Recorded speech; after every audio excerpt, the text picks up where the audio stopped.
From Daily Forex, this is Chris taking a look at the silver market. Silver has been all over the place during the trading session here on Wednesday, as the $47 level has ended up being a bit of a floor. That's not a huge surprise. It had been supportive previously. And with that being the case, I think you have to look at this through the prism of a market that is going to continue to be noisy. But if we were to break down below maybe $46, that could be bad.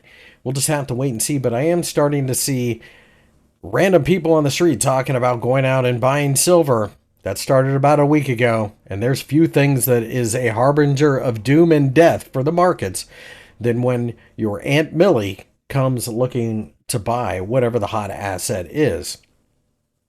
Quite frankly, I think we could see a little bit of a push higher, but if we see any signs of exhaustion, especially near the $50 level, it'll be very interesting to see if we show signs of that exhaustion rolling over, because if we do, that could be the first signs of the top being put in.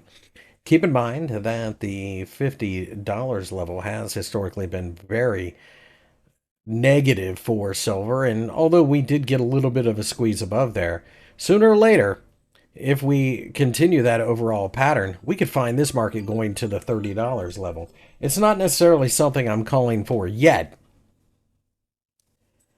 but I think it happens sooner or later. The question is, do we have another leg higher? I don't know. We'll have to wait and see. This nonsense about the US dollar falling apart and therefore it's going to lift silver and gold has been exactly that. It's almost like people can't read a currency chart because the dollar has been strengthening this whole time. So with that being said, expect volatility. I'm actually looking for signs of exhaustion to sell.